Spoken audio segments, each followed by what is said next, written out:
y del conteo de votos del INE, que es el tema de la réplica. Pamela, gracias por tomar la comunicación esta mañana. Buenos días. Buenos días, Carmen. Saludos a tu auditorio. Bueno, sé que escuchaste, igual que nosotros, lo que se acaba de decir en la conferencia de esta mañana sobre un caso, una situación que involucra esta serie producida. Ahora tenemos más información del populismo en América Latina y que está considerando y planteando el titular de la Unidad de Inteligencia Financiera, que tiene que ser investigada en el ámbito de las leyes electorales y por las autoridades electorales. Sé que en este momento no puedes más que dar un toque de balón y alguna opinión de algo que muy probablemente llegará pues a los escritorios de los consejeros del INE y de las autoridades de la Fiscalía General. Pero en este bote pronto, Pamela, ¿qué te pareció? Bueno, me parece que es una buena noticia que haya una coordinación entre las distintas autoridades del Estado mexicano. Es decir, si la Unidad de Inteligencia Financiera tiene hallazgos que son relevantes para que sean investigados por el Instituto Nacional Electoral en materia electoral respecto del financiamiento y la fiscalización de las campañas electorales, por supuesto que nosotros recibiremos la vista y debemos hacer una investigación completa, exhaustiva, haciendo uso de todas nuestras atribuciones, superar el secreto bancario, fiscal, fiduciario, para poder emitir una resolución en torno a esto. Pero creo que en un primer momento, un primer punto sería la importancia de que las distintas autoridades nos coordinemos precisamente para juntar los distintos hallazgos que tenemos en el ámbito de nuestras respectivas atribuciones. Pues les llegará en algún momento ya formalmente por parte de la Unidad de Inteligencia, le llegará a la FEPADE y a las instancias correspondientes. En el bote pronto, pues, de nuevo, Pamela, ¿tienes a simple vista una opinión respecto a esa famosa serie El populismo de América Latina, que es lo que está colocando en el centro la Unidad de Inteligencia Financiera como algo que distorsionó o que participó indebidamente en el propio proceso electoral, hablando de aportaciones privadas para financiar algo que habría tenido impacto electoral? ¿Tienes a primera vista una opinión? Me parece que hay reglas muy claras en nuestro sistema electoral respecto de cómo se pueden y no financiar las campañas electorales, es decir, la propaganda a favor o en contra de un partido político o uno de los contendientes. Y en estas, efectivamente, lo señalaba ya el titular de la unidad, está el tema de la preponderancia del financiamiento público, que hay sujetos que expresamente tienen prohibido financiar las campañas electorales, y en el marco de todas estas reglas se tendrá que realizar la investigación correspondiente para que, si hay responsabilidades, por supuesto que éstas se determinen y se sancionen. Pues eso tendremos que irlo viendo en el camino, Pamela San Martín. De entrada se va a discutir, seguramente se va a discutir ampliamente si la famosa serie Populismo en América Latina se puede o no considerar una especie de campaña simulada para incidir en el proceso electoral, que eso va a ser tema de discusión importante. Efectivamente, y también hay un punto en materia electoral, es con qué partido político se vincula, es decir, quién es el responsable o quién está detrás de en su caso, de una financiación paralela para las contiendas electorales. Y esto será parte de la investigación que se realice precisamente para que pueda haber una determinación en el Consejo General.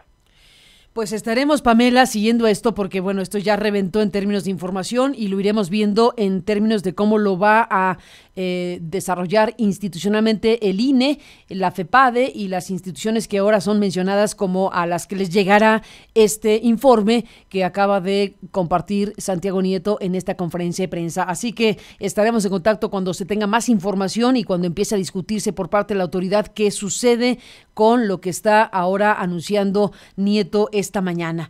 Así que, Pamela, estaremos emplazadas para seguir hablando del tema. Por lo pronto, aquí está una primera reacción a lo que acabamos de escuchar esta mañana.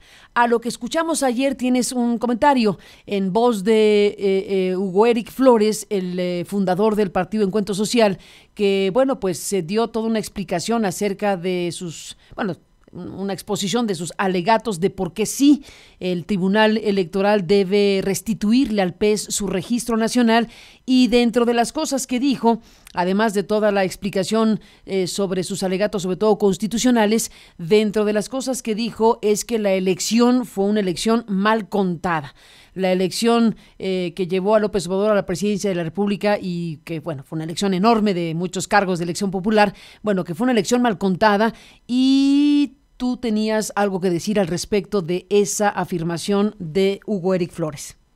De hecho, te agradezco mucho, Carmen, porque hizo 3 afirmaciones el día de ayer que me parece que es bien importante aclarar, porque pueden generar una confusión en la ciudadanía en torno a cómo se computaron los votos. ¿Quieres, Pamela, que lo escuchemos en directo para que de lo que diga Hugo Eric Flores le puedas contestar?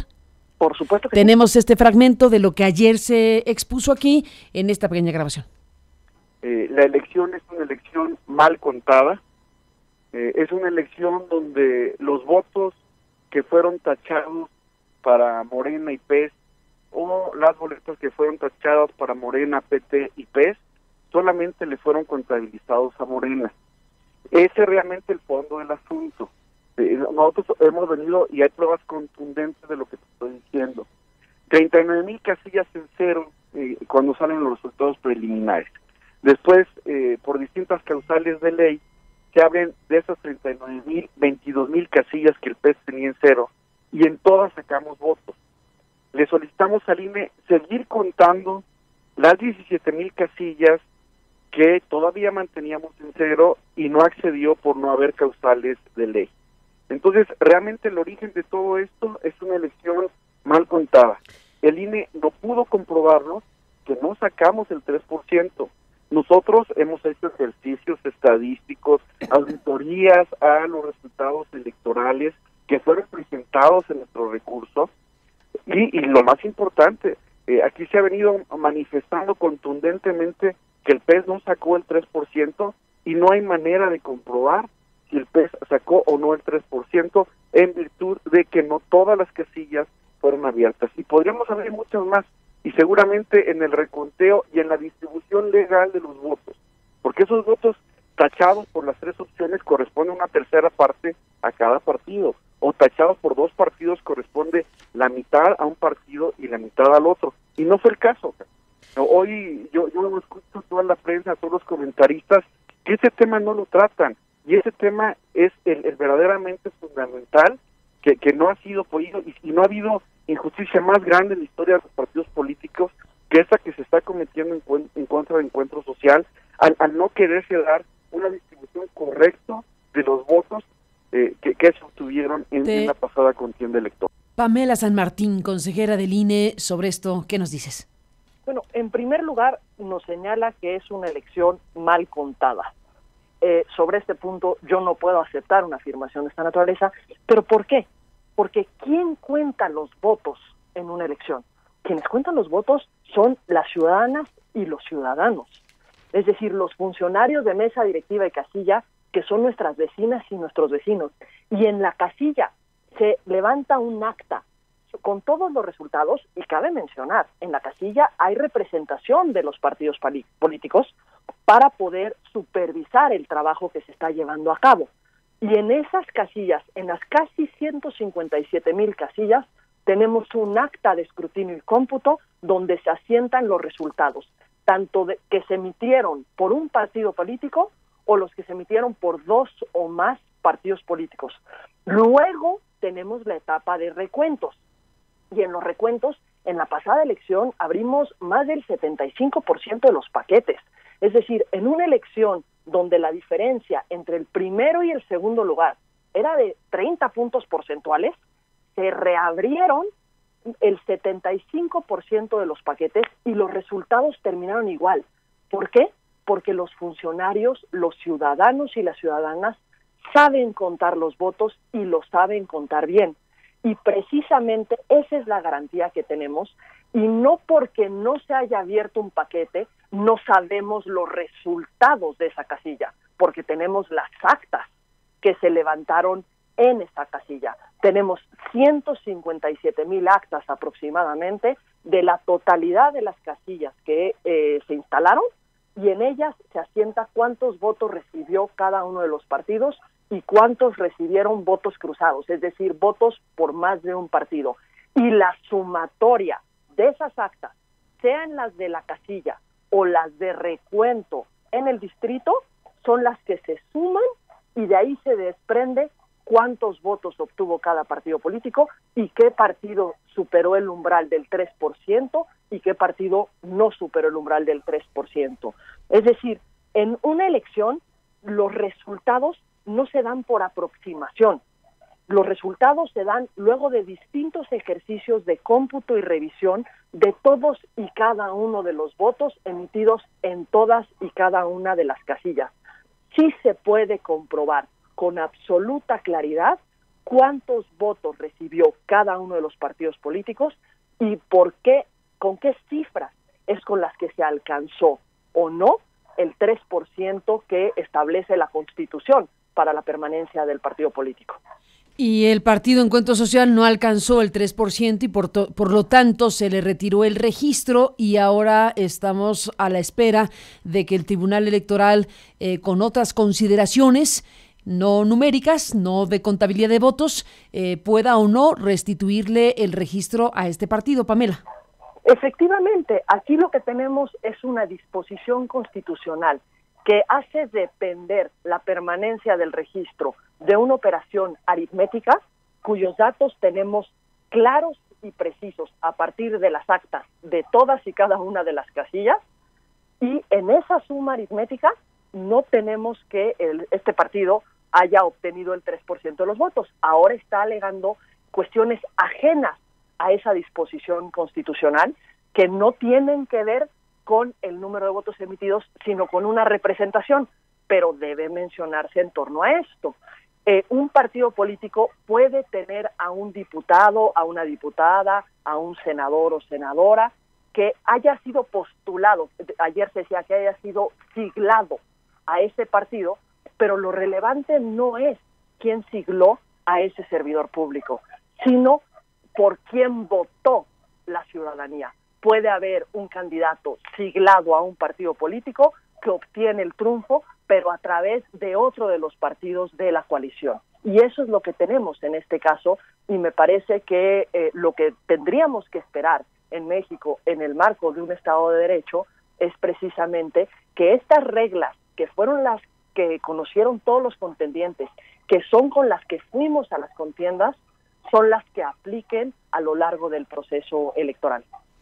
Pues Pamela San Martín, gracias por tu llamada, por la réplica y por la explicación que das al tema de el conteo de votos en los procesos electorales, y a lo dicho por el fundador del Partido Encuentro Social, y quedamos a la espera, pues todo mundo, de lo que vaya a resolver el Tribunal Electoral del Poder Judicial de la Federación. ¿Tienes alguna opinión acerca de este asunto que resolverán los magistrados una vez que ya se conoce el proyecto de sentencia públicamente? Porque bueno, pues ya incluso en este espacio pudimos publicar completo el documento.